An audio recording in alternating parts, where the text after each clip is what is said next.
राधे राधे दोस्तों। आज हम आपको सुनाएंगे एक मोर मोरनी की कहानी। अगर आप हमारे चैनल पर नए हैं तो प्लीज़ हमारे चैनल को लाइक करें, सब्सक्राइब करें और शेयर करें। बहुत समय पहले की बात है। एक गांव में एक गरीब किसान रहता था। उसका विवाह दूसरे गांव में एक बड़े घर की बेटी के साथ हो गया था। वह गरीब किसान जब भी अपनी पत्नी को लेने के लिए अपनी ससुराल जाता तो उसके ससुराल वाले कोई ना कोई बहाना बनाकर उसे वापस भेज देते। कई बार वह अपनी ससुराल गया लेकिन कोई ना कोई बहाना बनाकर उसके ससुराल वाले उसे टाल देते। इससे उसके गांव में हमेशा उसको ताने सुनने को मिलते कि देखो, इस गरीब ने बड़े घर की बेटी से विवाह किया है, इसलिए इसके ससुराल वाले इसकी पत्नी को नहीं भेजते हैं।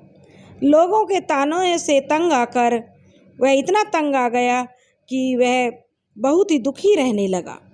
एक बार फिर वह थोड़ा सा निश्चय करके अपनी पत्नी को लिवाने के लिए उसके गांव पहुंचा। और जब वह गांव जा रहा था, अपनी ससुराल जा रहा था, तो घबराहट में यही उसके दिमाग में चल रहा था कि अब की बार भी उसके ससुराल वाले उसकी पत्नी को नहीं भेजेंगे। तभी उसे रास्ते में किनारे पर एक देवी का मंदिर था, तो वह उस मंदिर में पहुंच गया और मैया से विनती करते करते कहने लगा कि हे मैया, अगर मेरी घरवाली मेरे साथ आ जाएगी तो मैं अपना शीश तुझे चढ़ा दूंगा। गरीब किसान हिचकिचाता हुआ अपने ससुराल के लिए चल दिया। जब वह अपनी ससुराल पहुंचा तो उसने देखा कि अब की बार तो सारा जो लोगों के जो दिमाग ही बदल गए हैं। सब लोग जहां उसे खरी खोटी सुनाते थे, उसकी कोई इज्जत नहीं करते थे, अब वहीं उसकी खूब आबो भगत हो रही है, खूब उसका आदर सत्कार हो रहा है। और सत्कार के बाद उसकी घरवाली को जो उसने अपने साथ विदा करने के लिए बोला, तो उसके साथ खुशी खुशी उसकी पत्नी को विदा कर दिया। घरवाली भी छमछम करती हुई बैलगाड़ी में बैठ गई। जब वह अपनी पत्नी को लेकर चला तो उसका साला बोला कि जीजा जी, मैं तुम्हें अपनी बहन और जीजा तुम दोनों को गांव तक छोड़ कर आऊँगा। तो उसका साला भी गाड़ी लेकर चल दिया। जब वे लोग चलते चलते उसी देवी माता के मंदिर के पास आए तो गरीब किसान को अपनी प्रतिज्ञा याद आ गई कि उसने बैलगाड़ी को रुकवाते हुए अपने साले और पत्नी से कहा कि तुम थोड़ी देर इंतज़ार करो, मैं माता रानी के दर्शन करके अभी आता हूँ, तुम दोनों यहीं ठहर जाना। अब वह माता रानी के सामने पहुंचकर गरीब किसान ने अपने वचन के अनुसार छुरी से अपना गला काट लिया। धड़ और सिर अलग अलग जाकर गिर गए, खून की धारा बह चली। इधर गरीब किसान का साला और उसकी घरवाली राह देखते देखते परेशान हो गए। किसान के साले ने अपनी दीदी से कहा कि दीदी, जीजाजी को गए हुए बहुत टाइम हो गया है, जरा मैं देख कर आता हूँ। उसका साला अपनी बहन को छोड़कर जब मंदिर में प्रवेश किया तो मंदिर में आकर उसने देखा कि उसके जीजाजी का धड़ और सिर अलग अलग पड़ा हुआ है। यह देखकर तो वह बहुत ही आश्चर्यचकित रह गया। उसने सोचा कि यही बात अगर वह अपनी दीदी से जाकर कहेगा तो उसकी दीदी बिल्कुल विश्वास नहीं करेगी।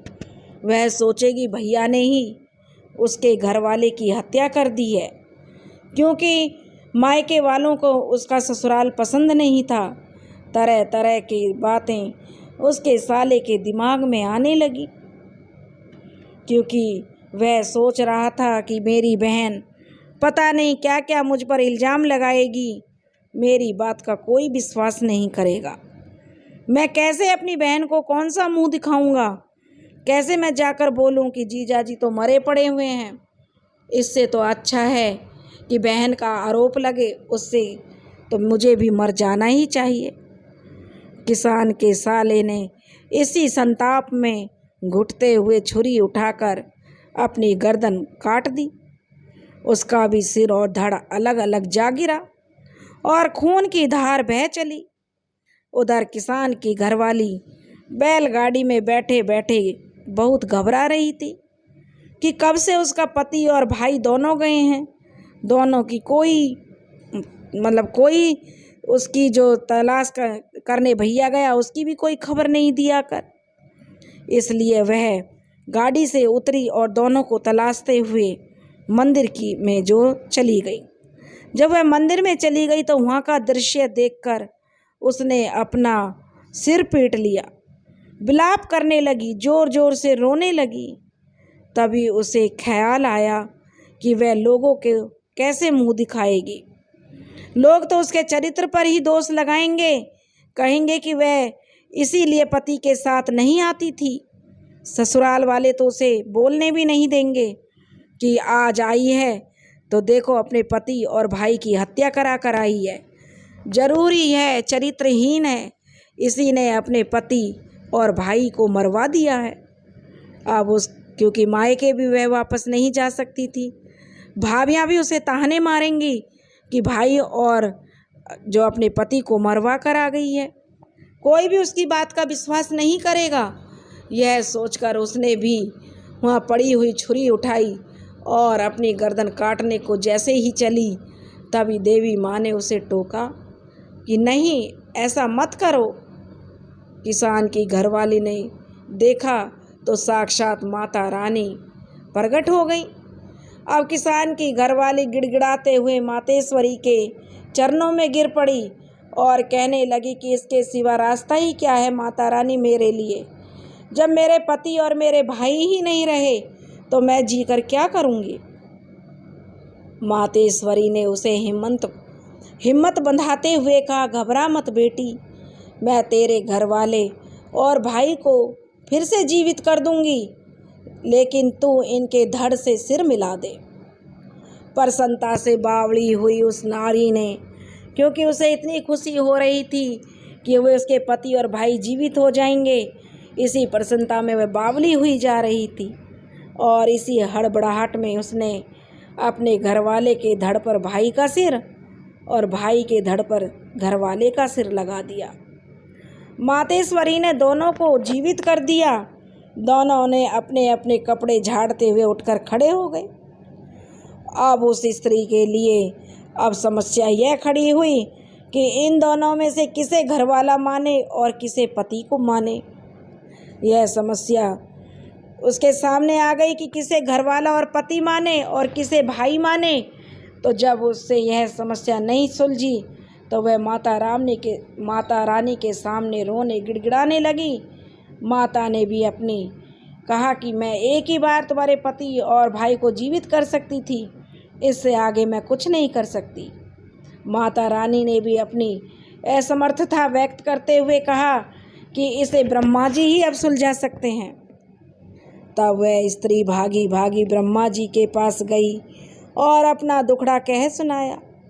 ब्रह्मा जी ने इस समस्या पर बहुत विचार करके इन दोनों साले और जो था उसका पति था और उस लड़की को मोर मोरनी बना दिया। इस रूप में दोनों पति पत्नी के धर्म का निर्वाह शरीर स्पर्श किए बिना ही होने लगा। मोर नाचने लगे और मोरनी उसके आंसुओं को चुग चुग कर संतान को जन्म देने लगी। क्योंकि मोर मोरनी बनने से जो है वे दोनों पति पत्नी मोर मोरनी बन गए। कहते हैं कि ये दोनों वही पति पत्नी हैं जिसके पत्नी ने जिसके सड़ और धड़ को गलत जोड़ दिया था। तब से ही कहते हैं कि मोर मोरनी का जन्म हुआ है। मोर कभी संभोग नहीं करता क्योंकि उसके अश्रुओं को पीकर ही मोरनी गर्भवती होती है। दोस्तों, अगर आपको हमारी कहानी पसंद आई हो तो प्लीज़ हमारे चैनल को लाइक करें, सब्सक्राइब करें और शेयर करें। राधे राधे।